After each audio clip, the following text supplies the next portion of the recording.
Assalamualaikum warahmatullahi wabarakatuh. Halo semuanya. Berjumpa kembali dengan saya Kang Restu. Apa kabar semuanya? Semoga kalian selalu sehat, baik dan tentunya dimudahkan segala urusannya oleh Tuhan Yang Maha Esa. Amin amin ya rabbal alamin. Seperti biasa, kali ini Kang Restu akan menceritakan sebuah kisah horor. Dan sebelum masuk ke ceritanya, bagi kalian yang belum subscribe, jangan lupa klik tombol subscribe-nya.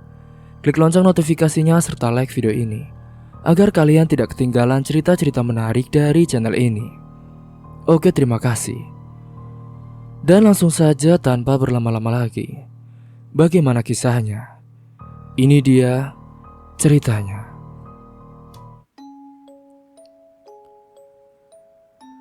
Matahari mulai merangkak naik ketika Isti keluar dari rumahnya yang sederhana, mengenakan kebaya sederhana berwarna biru tua. Udara pagi masih sejuk dan embun masih melekat pada dedaunan di sekitar rumahnya.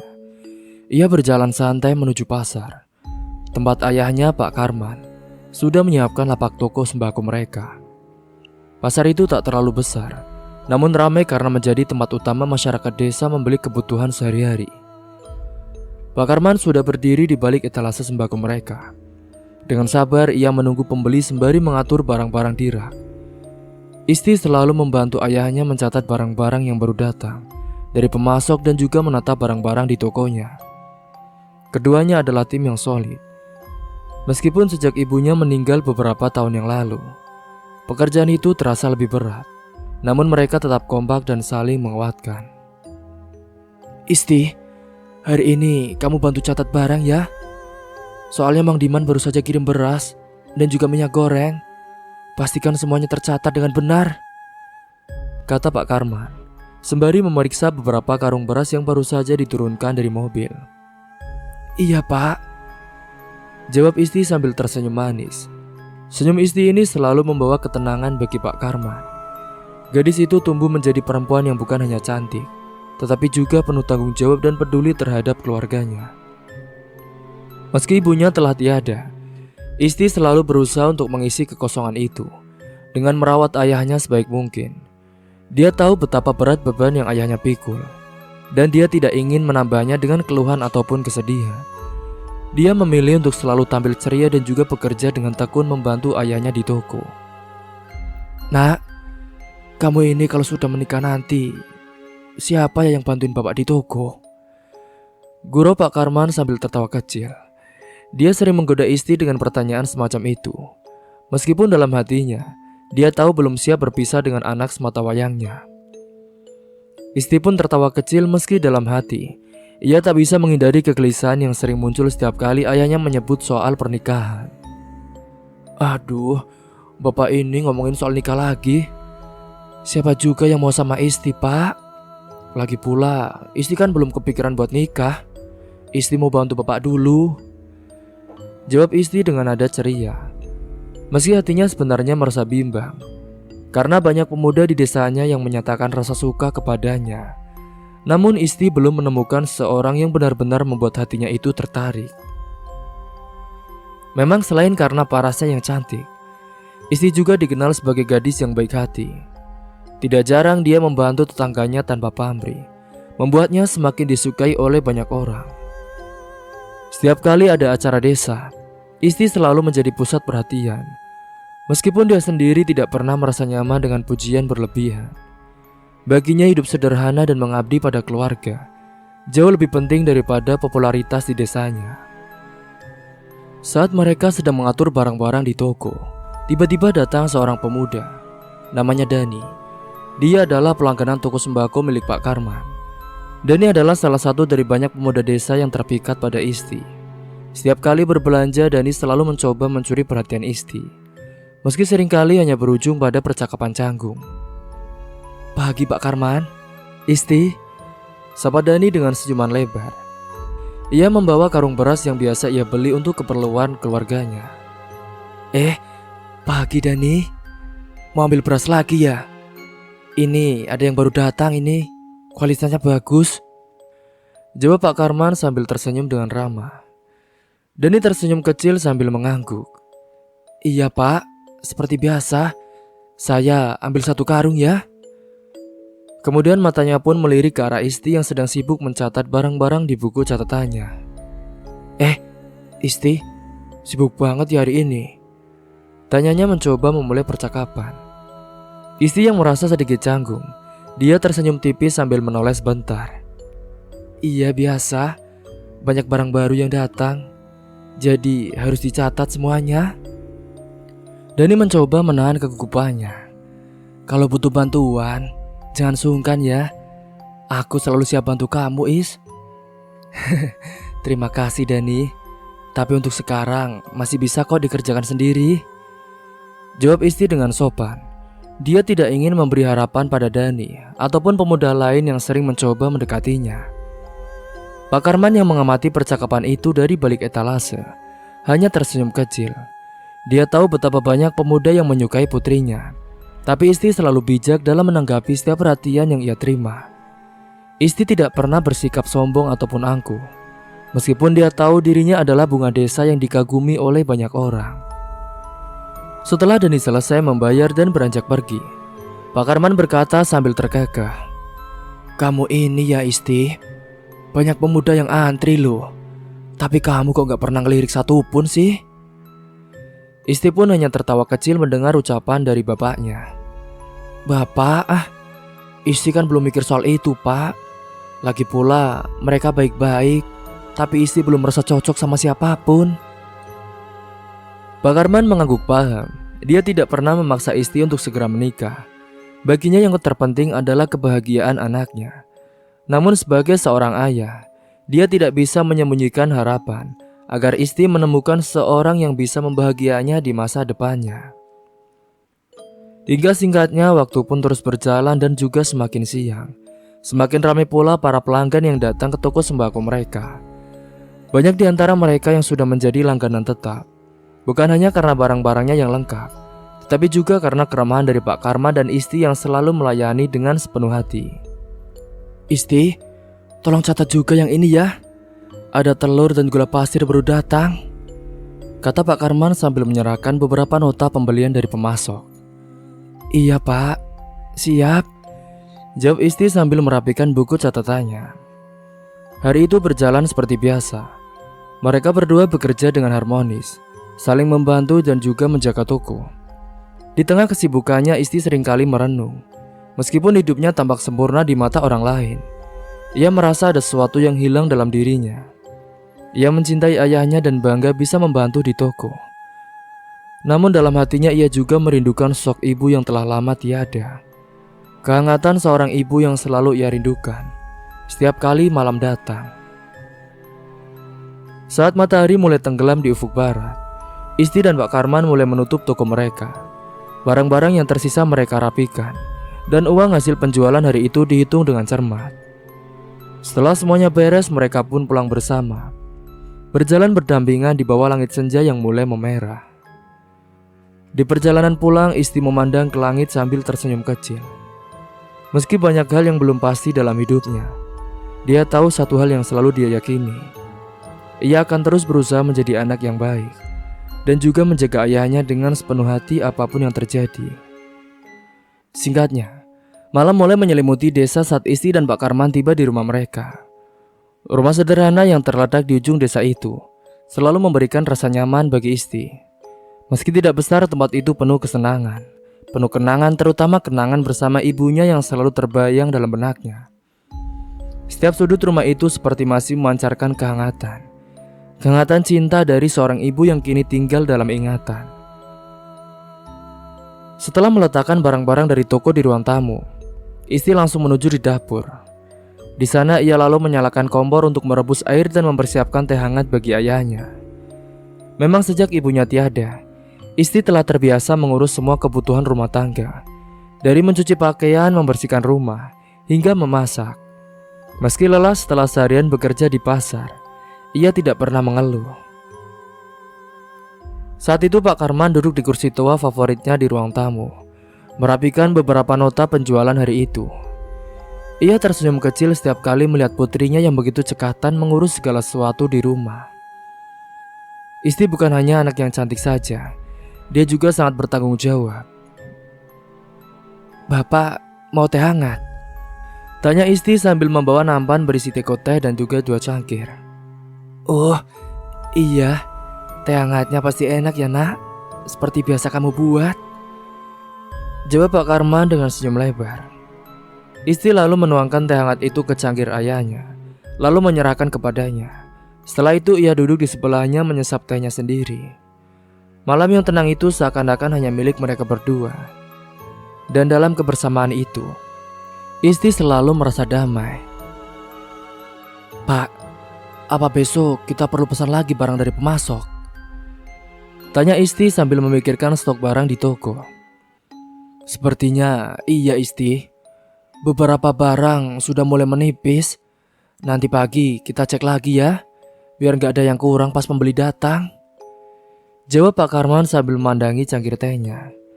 Sementara mereka berbincang santai, perut Pak Karman tiba-tiba berbunyi dengan pelan.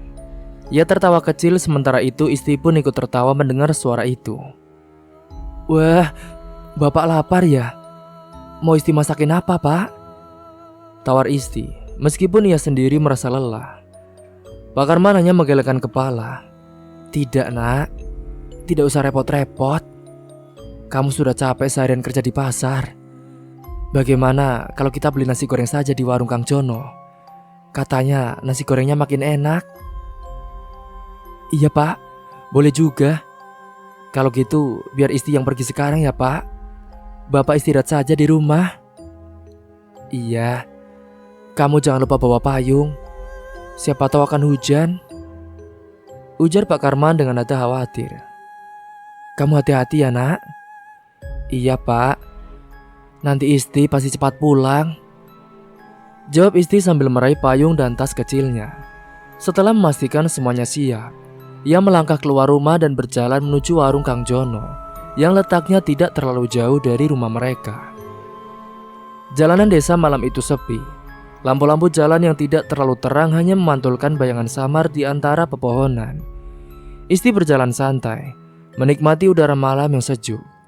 Di kejauhan suara alunan musik dari salah satu rumah warga terdengar samar-samar, memberikan kesan tenang pada suasana malam itu. Saat Isti hampir sampai di warung, ia melihat sekelompok pemuda desa yang sedang nongkrong di tepi jalan. Mereka duduk di bangku panjang sambil berbincang dan juga tertawa.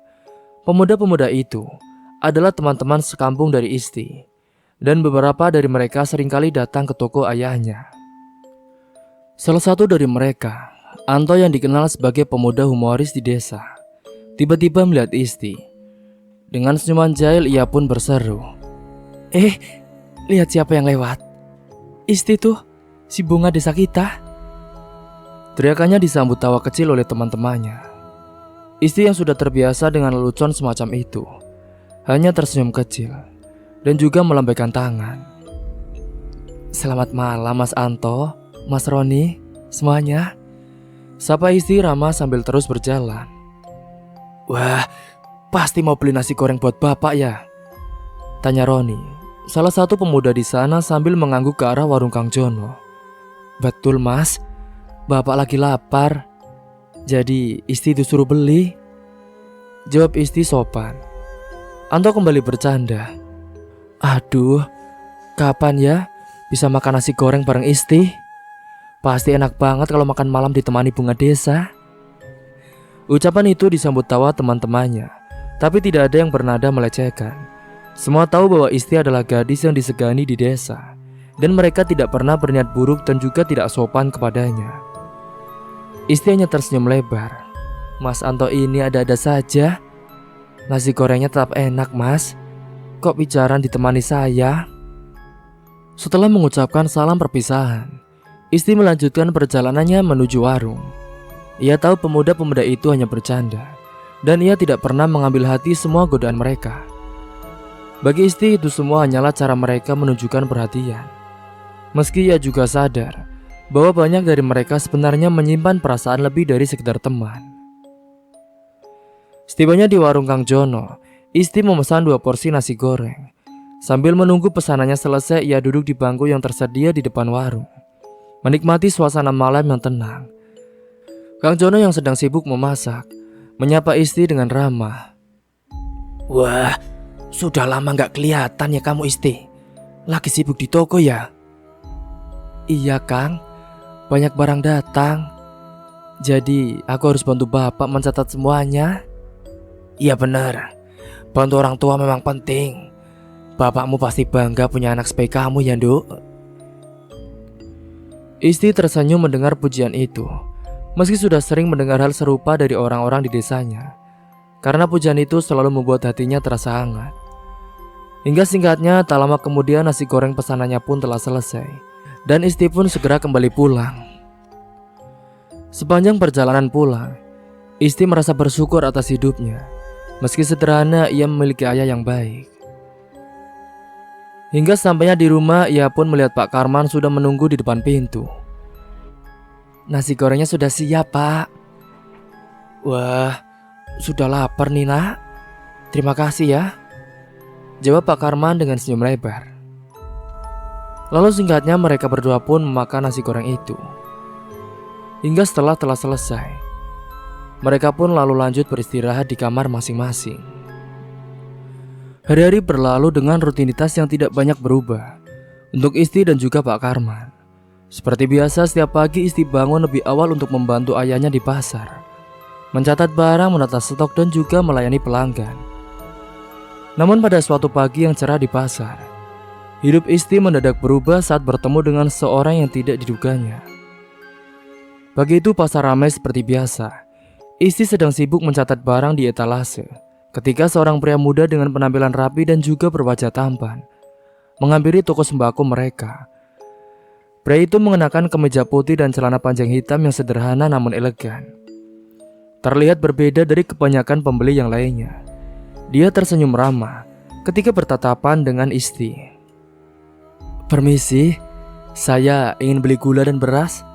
Ada stoknya, Mbak? Tanya pria itu dengan suara lembut. Isti tersenyum sopan dan mengangguk. Ada, Mas. Mau berapa kilogram beras dan gulanya? Ambil 3 kilo beras dan juga 2 kilo gula pasir ya. Oh iya, kopi juga, jawab pria itu. Sambil menimbang dan membungkus barang-barang yang dipesan, Isti tidak bisa menahan rasa penasaran tentang pria tersebut. Dia terlihat berbeda dari kebanyakan pelanggan yang biasa datang. Apakah dia pendatang baru? Atau hanya sedang singgah di desa? Saat Isti menyerahkan barang-barang yang sudah dibungkus, pria itu tersenyum kembali. Makasih banyak ya, Mbak. Oh iya, saya Feby, baru pulang dari kota.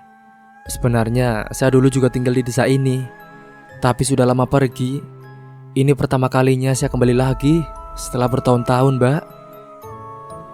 Isti pun kaget mendengar namanya. Oh, Mas Feby. Saya Isti, Mas. Kayaknya saya nggak pernah ingat deh kalau Mas Feby dulu. Mungkin waktu Mas Feby pergi, saya masih kecil ya, Mas. Iya, mungkin. Tapi sepertinya saya beruntung karena bisa bertemu denganmu sekarang. Isti pun tersenyum canggung, tidak menyangka akan diberikan pujian itu. Makasih, Mas Feby. Kalau ada apa-apa yang dibutuhkan, bisa mampir lagi ke sini ya, Mas. Tentu, saya pasti kembali. Hari itu pertemuan singkat antara Isti dan Feby meninggalkan kesan yang mendalam bagi keduanya. Isti tidak bisa berhenti memikirkan pria itu sepanjang hari. Sementara Feby juga tampaknya tertarik pada pesona alami dan juga kebaikan hati dari Isti. Sejak saat itu Feby sering datang ke toko sembako milik Pak Karman, kadang hanya untuk berbincang atau membeli barang-barang kecil. Percakapan mereka yang awalnya biasa, perlahan-lahan menjadi lebih dalam dan juga pribadi. Feby sering menceritakan pengalamannya bekerja di kota dan bagaimana ia merasa nyaman kembali ke desa yang tenang ini. Beberapa minggu kemudian, Feby secara terbuka menyatakan perasaannya kepada Isti. Singkatnya, pada suatu sore yang sejuk di pasar, ketika toko sembako mulai sepi, Feby menghampiri Isti yang sedang mencatat stok di barang. Dengan wajah serius namun lembut, ia pun berbicara dari hati. Isti, aku merasa selama ini ada sesuatu yang berkembang di antara kita. Mungkin kamu juga merasakannya. Aku suka kamu, Isti. Dan aku ingin hubungan ini lebih dari sekedar teman. Isti terdiam sejenak. Jantungnya pun berdegup dengan kencang mendengar pernyataan itu. Ia tahu sejak pertama kali bertemu dengan Feby, memang ada perasaan yang berbeda. Meski awalnya ia mencoba mengabaikan, kini ia pun menyadari bahwa perasaan itu memang nyata. Hingga singkatnya, setelah mengungkapkan perasaan itu satu sama lain, Feby pun datang ke rumah Pak Karman untuk melamar istri secara resmi. Dengan penuh hormat, Feby menyampaikan niatnya kepada Pak Karman. Dan beberapa bulan setelahnya, setelah persiapan yang matang, pernikahan istri dan Feby pun dilangsungkan dengan sederhana, namun penuh kebahagiaan. Acara tersebut dihadiri oleh keluarga dekat dan juga tetangga-tetangga desa. Semua orang memberikan doa dan restu untuk pasangan yang serasi ini. Istri tampak anggun dalam balutan kebaya putih, sementara Feby dengan jas hitamnya terlihat gagah. Hingga setelah menikah, sekarang istri pun tinggal bersama Feby di rumah baru mereka yang tidak terlalu jauh dari pasar, namun cukup jauh dari rumah ayahnya.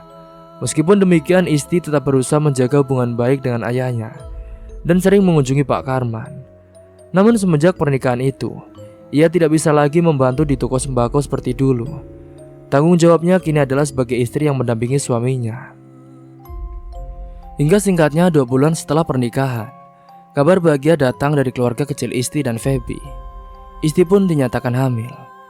Kehamilan 2 bulan itu membawa sukacita besar bagi mereka berdua, terutama bagi Feby yang sangat senang akan menjadi seorang ayah. Pada malam ketika istri mengabarkan kehamilannya, Feby pun tampak sangat gembira. Dia langsung memeluk istri dengan penuh kasih. "Alhamdulillah istri, ini kabar terbaik yang pernah aku dengar.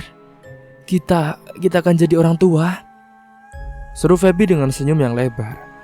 Tampak tak bisa menyembunyikan kebahagiaannya. "Aku juga senang mas. Semoga semuanya lancar ya, sampai bayi kita lahir," jawab istri lembut sambil membelai perutnya. Kabar kehamilan istri juga disambut dengan penuh sukacita oleh Pak Karman. Sebagai calon kakek, dia tampak bangga dan juga bersemangat. "Alhamdulillah istri, Bapak akan punya cucu. Bapak sangat bahagia mendengar kabar ini," kata Pak Karman ketika istri memberitahukannya melalui telepon. Namun kebahagiaan itu ternyata perlahan mulai tercemar oleh perubahan yang istri rasakan pada Feby. Awalnya Feby selalu pulang tepat waktu membawa oleh-oleh kecil atau memanjakan istri dengan perhatian yang penuh. Tapi seiring berjalannya waktu, Feby mulai jarang pulang tepat waktu. Kadang-kadang dia pulang larut malam tanpa kabar, membuat istri merasa khawatir dan juga kesepian. Suatu malam ketika jam sudah menunjukkan pukul 9 dan Feby belum juga pulang, istri duduk di ruang tamu memandangi jam dinding dengan gelisah. Perasaannya mulai campur aduk. Ponselnya tak menunjukkan ada pesan ataupun telepon dari Feby. Begitu Feby akhirnya tiba di rumah sekitar pukul 10 malam, istri tak bisa lagi menahan amarahnya. "Mas, kamu kemana saja sih? Kenapa gak kabarin aku kalau kamu pulang terlambat, mas? Aku kan masih hamil. Aku butuh kamu, mas," tanyanya dengan nada cukup kesal. Feby terlihat lelah dan langsung duduk di sofa tanpa banyak bicara. "Maaf istri, aku tadi sibuk di kantor. Banyak kerjaan yang harus diselesaikan. Jadi aku gak sempat ngabarin kamu." Istri menghela nafas panjang mencoba menenangkan dirinya. "Tapi mas, ini sudah sering terjadi. Kamu selalu pulang terlambat sekarang. Dan aku di rumah sendirian. Aku hamil. Aku tuh butuh kamu mas. Kenapa kamu gak bisa meluangkan waktu sih untuk kita?" Feby lalu menggosok wajahnya dengan tangan. Tampak dia tidak ingin memperpanjang percakapannya. "Istri, aku lagi banyak tekanan di kantor.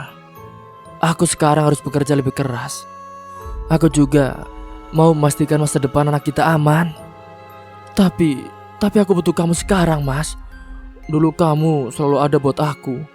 Kamu perhatian, kamu peduli. Sekarang kamu malah bodoh amat."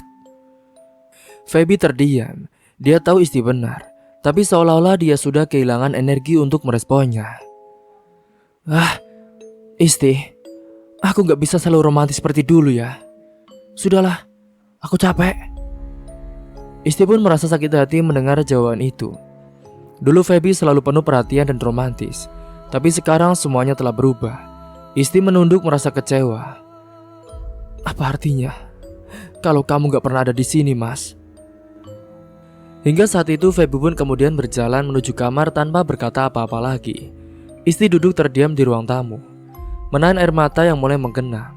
Hubungannya dengan Feby yang dulu penuh cinta dan perhatian kini terasa hambar. Malam itu terasa sunyi meski suaminya ada di rumah. Hari demi hari situasi itu pun terus berlanjut. Feby semakin sering pulang larut dan Isti semakin merasa ditinggalkan. Dia berusaha berbicara dengan Feby, mencoba menyelamatkan hubungan mereka. Tapi sepertinya Feby ini sudah kehilangan semangat untuk menjaga keromantisan seperti di awal pernikahan. Singkatnya, suatu malam ketika Isti sedang duduk di dapur setelah makan malam sendirian, dia pun menerima telepon dari ayahnya. Isti, kamu baik-baik saja, nak? Bapak kok merasa kamu kelihatan sedih akhir-akhir ini? Tanya Pak Karman dengan nada cukup khawatir. Isti hanya tersenyum lemah. Aku baik-baik saja, Pak. Hanya sedikit capek saja. Kalau ada yang ingin diceritakan, Bapak selalu ada buat kamu ya, nak. Jawab Pak Karman. Saat itu air mata Isti pun mulai mengalir dengan pelan. Iya, Pak. Terima kasih. Aku hanya kadang merasa sendirian. Mas Feby sekarang sibuk, Pak. Jadi dia jarang di rumah. Hingga setelah bercakapan dengan ayahnya, Isti pun lalu mematikan teleponnya dan dia pun memilih untuk beristirahat. Hingga hari-hari berlalu dengan ketegangan yang semakin terasa antara Isti dan Feby. Isti ini merasakan perubahan drastis dalam hubungan mereka, terutama setelah kehamilan Isti semakin terlihat. Perutnya yang membesar, perubahan hormon dan rasa lelah membuat Isti menjadi lebih sensitif. Namun apa yang dia tidak tahu, alasan utama Feby sering pulang terlambat bukan hanya karena pekerjaan, melainkan sesuatu yang lebih mengkhianati. Feby mulai merasa jenuh dengan perubahan yang terjadi pada Isti. Dulu Isti adalah perempuan yang selalu tampil anggun, cantik dan juga penuh perhatian. Namun setelah kehamilan Isti mengalami perubahan fisik yang membuat tubuhnya menjadi lebih gemuk. Dan Feby pun mulai kehilangan ketertarikannya pada istrinya sendiri. Selain itu, sikap Isti yang semakin mudah marah dan rewel karena beban kehamilan membuat Feby semakin menjauh. Dalam kesepian dan kejenuhannya, Feby bertemu dengan seorang wanita lain. Dia adalah Lina, yang selalu tampil menarik dan juga penuh semangat. Pertemuan demi pertemuan mereka di luar kerjaan berujung pada hubungan yang tak bisa dihindari lagi. Feby merasa menemukan kembali kegairahan yang telah hilang dari pernikahannya.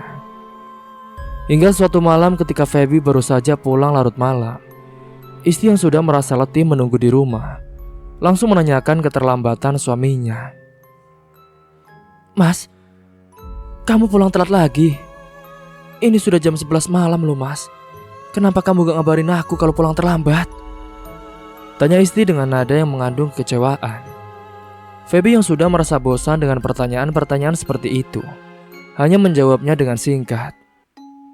Isti, aku kan sudah bilang berkali-kali, aku sibuk di kantor. Pekerjaannya banyak. Aku capek. Apalagi yang kamu mau dari aku sih? Aku cuma ingin kamu di sini, Mas. Aku sedang hamil anak kita. Aku butuh kamu.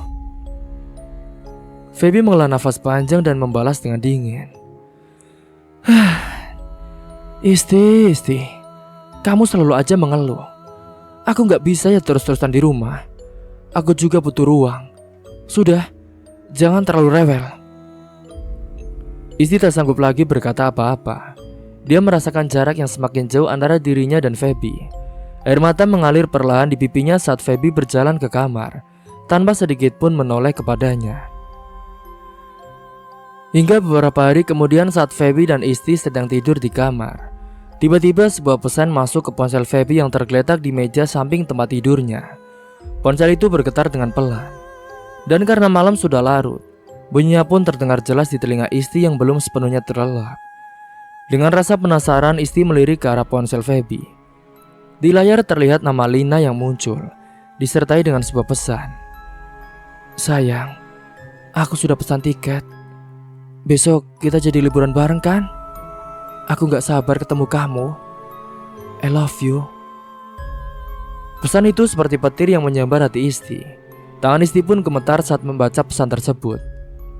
Tanpa berpikir panjang, ia segera membangunkan Feby yang sudah tidur di sampingnya. "Mas, bangun. Ini siapa Lina? Dan apa maksudnya kalian mau liburan bareng, Mas?" Ucap Isti berteriak dengan penuh kemarahan. Feby yang terbangun dengan wajah kaget. Dia berusaha menguasai dirinya, namun jelas terlihat rasa bersalah di wajahnya. Dia pun diam sejenak, mencari kata-kata untuk menjawabnya. Itu tidak seperti yang kamu pikirkan, Isti. Aku bisa jelaskan," ucap Feby dengan terbata-bata. Isti yang sudah tidak bisa lagi menahan emosinya, dia pun langsung memotong. "Tidak seperti yang aku pikirkan, Mas. Kamu bilang kamu sibuk di kantor, tapi ternyata kamu sibuk dengan wanita lain. Kamu selingkuh, Mas. Selama ini aku sudah sabar menunggu kamu pulang, tapi sekarang..." Feby terdiam, tidak tahu harus berkata apa. Dia tahu tak ada alasan yang bisa membenarkan apa yang telah dia lakukan. "Jadi ini alasan kenapa kamu selalu pulang malam? Karena kamu sibuk dengan wanita lain? Karena aku sudah tidak menarik lagi buat kamu, Mas? Karena aku sedang hamil dan tubuhku berubah?" Isti menangis sambil memegang perutnya yang membesar, merasakan sakit yang sangat luar biasa. Bukan hanya di tubuhnya tetapi juga di hatinya. Dia pun menjadi semakin stres dengan itu. Feby hanya bisa menunduk, merasa bersalah tapi juga bingung. "Isti, aku tidak tahu harus bilang apa. Aku memang salah. Tapi semua ini terjadi karena aku merasa tertekan. Aku merasa kamu berubah. Kamu selalu marah-marah. Dan aku juga merasa kesepian. Jadi, kamu selingkuh karena aku hamil, Mas. Karena aku berubah. Itu alasanmu.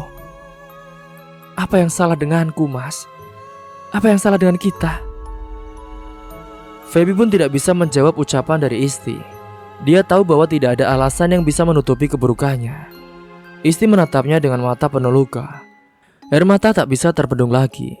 Dia merasa hancur. Bagaimana bisa suami yang dia cintai dan percayai tega mengkhianatinya saat dia sedang mengandung anak mereka. Dengan perasaan yang hancur, Isti berjalan keluar kamar, meninggalkan Feby yang terdiam di belakang. Hatinya terasa sangat sakit dan dia tidak tahu bagaimana melanjutkan hidupnya setelah mengetahui pengkhianatan ini. Kehidupan Isti yang semula penuh harapan dan kebahagiaan kini telah berubah menjadi mimpi buruk. Sejak mengetahui perselingkuhan Feby, ia tak lagi bisa berpikir dengan jernih. Air mata seakan-akan menjadi sahabat setiap malam. Dan perasaan kecewa serta pengkhianatan terus menghantuinya. Pikiran-pikiran buruk mulai menguasai pikirannya. Isti merasa dunianya hancur, dan beban emosional yang ia pikul kian berat. Hari-hari berlalu tetapi hubungan antara Isti dan Feby semakin renggang. Feby yang sudah ketahuan selingkuh itu tidak berusaha memperbaiki keadaannya. Dia tetap bekerja seperti biasa dan tidak menunjukkan usaha untuk berdamai dengan Isti. Saat berada di rumah, Feby lebih sering diam, mengabaikan istrinya yang semakin terpuruk. Isti merasa semakin terisolasi dan juga tak dihargai. Pikiran-pikiran negatif terus menyerangnya hingga satu-satunya yang ia rasakan adalah kesepian di hidupnya. Tepatnya suatu malam saat duduk sendirian di ruang tamu, Isti merasa begitu lelah dengan hidupnya. Dia menatap dinding kosong di depannya. Pikirannya berkelana pada satu gagasan yang makin lama makin menguasai dirinya. "Mungkin lebih baik aku pergi," bisiknya pada dirinya sendiri. "Mungkin ini satu-satunya cara agar semua rasa sakit ini berhenti." Hari berikutnya, Feby seperti biasa berangkat ke kantor tanpa banyak bicara. Isti hanya duduk di sudut ruang tamu, menatap keluar jendela tanpa ekspresi.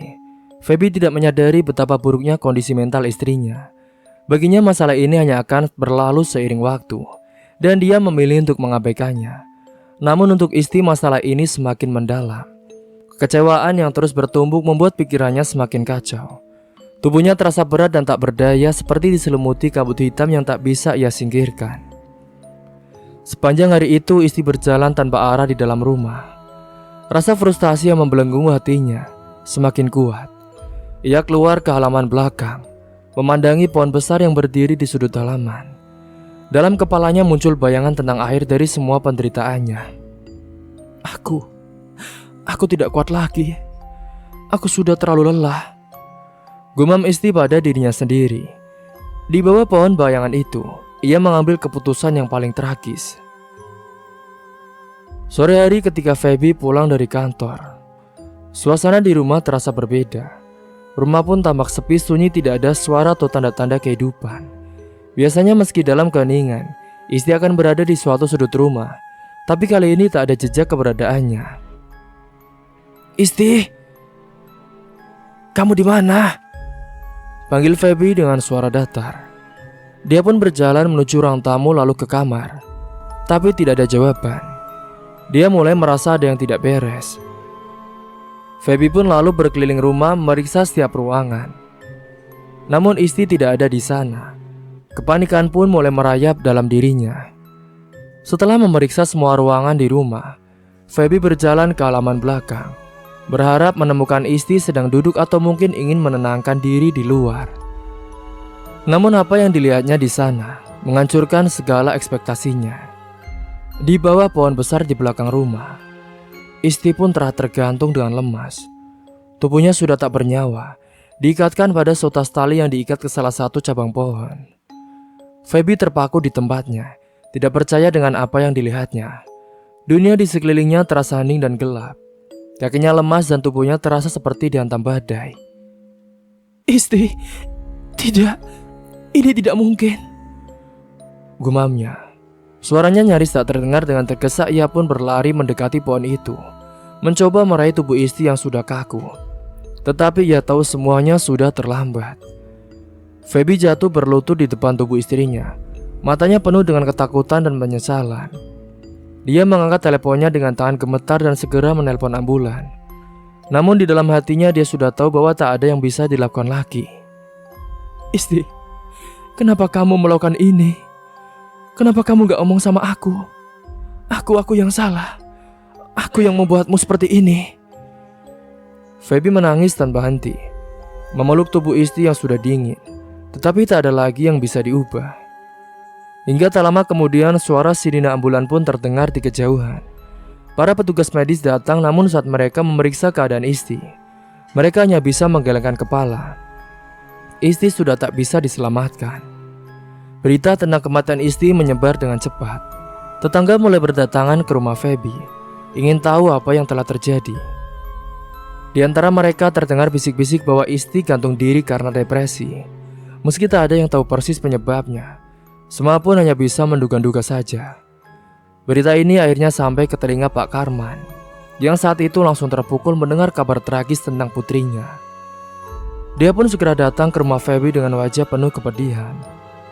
Air mata tak henti mengalir dari matanya saat melihat tubuh Isti, anaknya yang sudah tak bernyawa. Pak Karman pun berteriak penuh kesedihan memeluk tubuh anak satu-satunya itu. "Isti, kenapa kamu meninggalkan bapak secepat ini, Nduk? Kenapa kamu gak bilang apa-apa?" tangis Pak Karman. Feby hanya bisa diam berdiri dengan wajah penuh rasa bersalah. Dia tahu di balik semuanya, dia adalah alasan mengapa Isti memilih jalan ini. Namun sekarang penyesalan yang datang terlambat tak bisa mengembalikan apa yang telah hilang. Pak Karman mendekati Feby, matanya penuh dengan amarah yang bercampur kesedihan. "Feby, kenapa kamu biarkan ini terjadi? Apa yang kamu lakukan sampai anakku harus memilih jalan ini?" Feby tidak bisa menjawabnya. Kata-katanya seolah terhenti di tenggorokannya. Dia tahu bahwa tidak ada alasan yang bisa memaafkan perbuatannya. Semua ini adalah akibat dari kelalaiannya dan juga dari pengkhianatannya. Akibat dia sudah berselingkuh. Aku yang salah, Pak. Aku membuat Isti seperti ini. Aku yang membuat Isti menjadi stres seperti ini, Pak. Maafkan aku," jawab Feby dengan suara gemetar. Air mata pun membasahi seluruh wajahnya.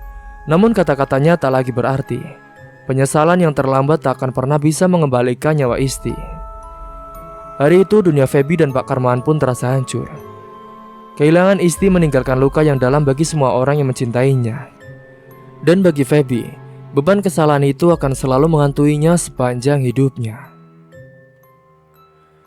Dan singkatnya setelah hal itu, jenazah dari Isti pun dimakamkan dengan keadaan yang masih mengandung anak itu. Cerita pun selesai. Dan dari kisah ini, semoga kalian bisa mengambil hikmah dan pelajaran. Semoga kalian juga bisa mengambil sisi positifnya dan buang jauh-jauh sisi negatifnya. Mungkin itu saja yang dapat saya sampaikan. Kurang lebihnya mohon maaf apabila ada salah kata ataupun ucapan yang kurang berkenan bagi kalian semua. Sampai jumpa di kelanjutan ceritanya. Akhir kata, wassalamualaikum warahmatullahi wabarakatuh.